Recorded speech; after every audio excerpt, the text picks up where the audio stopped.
Hello friends, today we will discuss the genus Albugo or Cystopus. Albugo is a member of Mysticomycotina, class Oomycetes, order Peronosporales and family Albuginaceae. The genus is known as Albugo and the species is Candida, and it is also known as Cystopus candidus and Albugo candida. Albugo is a obligate parasite. Albugo is a obligate parasite and it causes a disease which is known as white rust of crucifers. White rust of crucifers, it is the name of the disease.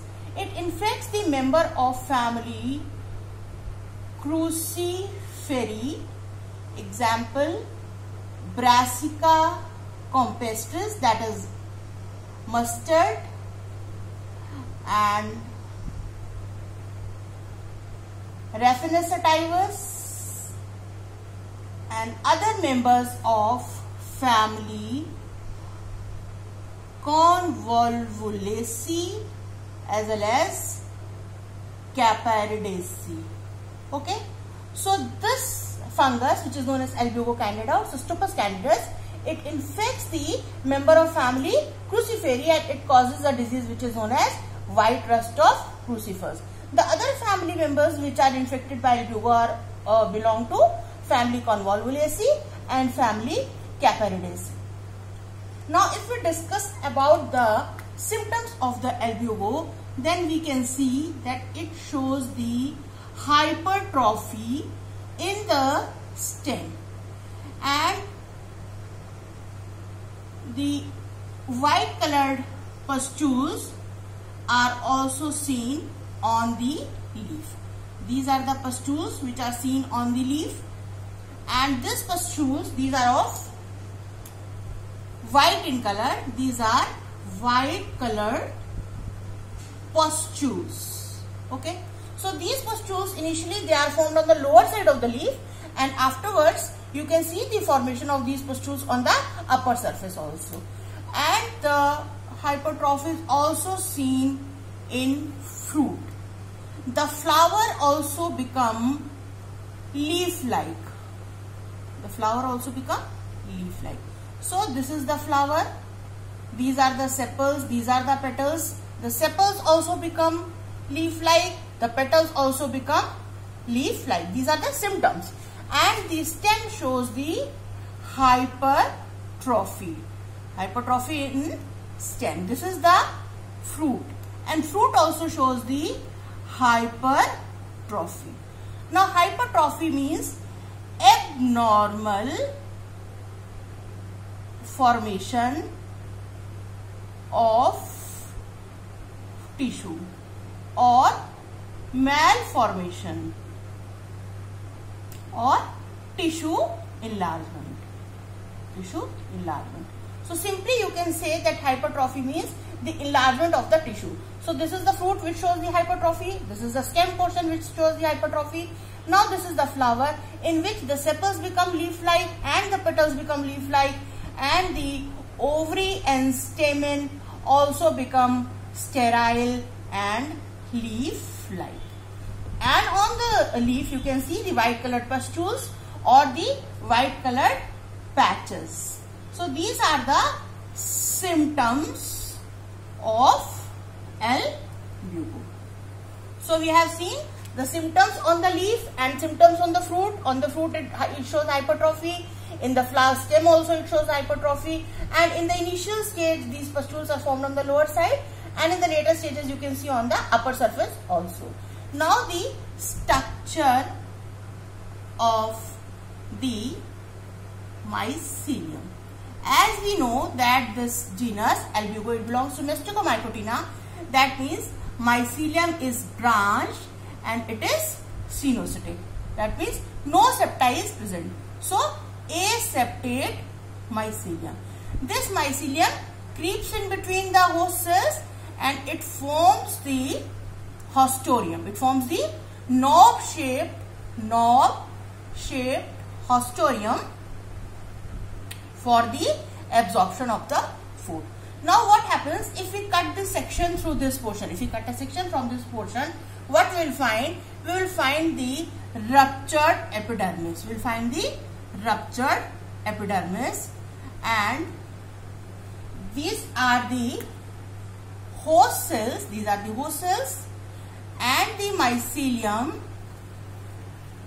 which is, as we have shown here, it is the branch mycelium and aseptate. It creeps in between the host cells and it forms the knob-shaped osteorium to absorb the food. Now what happens when this mycelium, because this mycelium is subepidermal, beneath the epidermis. So because this mycelium is beneath the epidermis, it accumulates beneath the epidermis, and afterwards this mycelium starts growing upward and it forms the clavate shaped conidiophore. It forms the clavate shaped conidiophore. These are the conidiophore, or these are also known as the sporangiophore, and these clavate shaped conidiophore, they form the sporangia or conidia in chains. So these are the conidia or sporangia. These are the conidiophores. Now let's form a elaborate diagram over here. This is the mycelium. It forms the clavate shaped conidiophore, and this conidiophore shows the formation of conidia. Now this conidia formation actually takes place by the constriction of the conidiophore. This conidiophore constricts at the tip and form a conidia. Then again a conidia is formed, again a conidia is formed through this manner. In between the two conidia, you can see that there is a presence of gelatinous pad or disjunctor. Actually, it helps in the dissemination of conidia. So these conidia are disseminated by air or by water or through an insect. So these conidia, if you form a conidia, if you see a conidia like this, so these conidia, they show the presence of double wall and many nuclei inside. That means two walls are present and many nuclei are present inside this conidia. Now what happens when these conidia are detached from the conidiophore? These conidia either germinate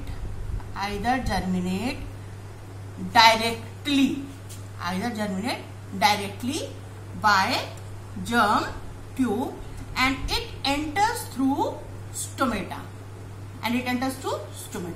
or sometimes they behave as sporangia. Then what happens when they behave as sporangia?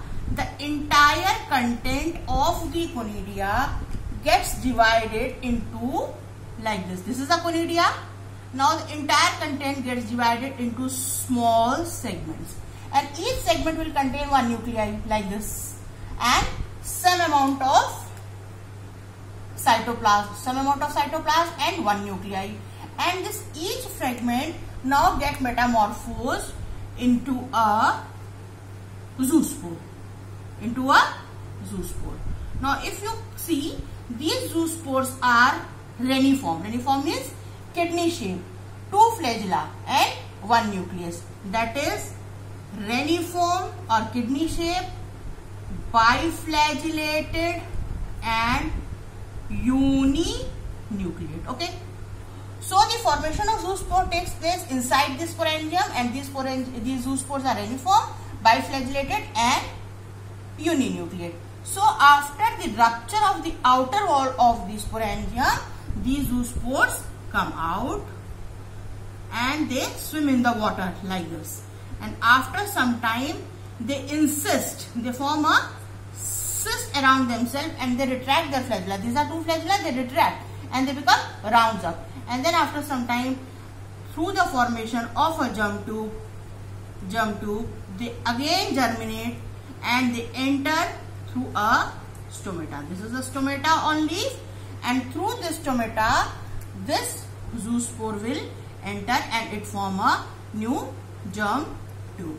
So in this way you can see the conidia, either the conidia will germinate directly. So this direct germination will take place during unfavorable condition. Unfavorable condition. But when the conditions are favorable,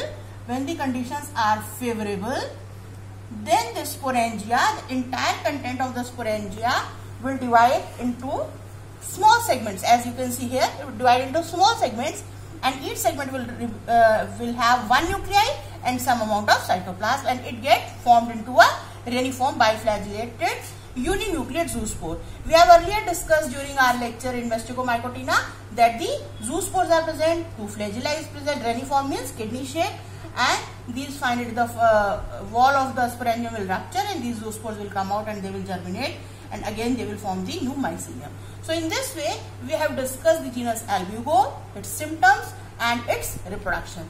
Because here you can see that there is no formation of sexual reproduction or sex organs, that's why this is known as asexual reproduction. So asexual reproduction takes place either through conidia, either through zoospores. So in this way we have completed the genus Albugo. Thank you.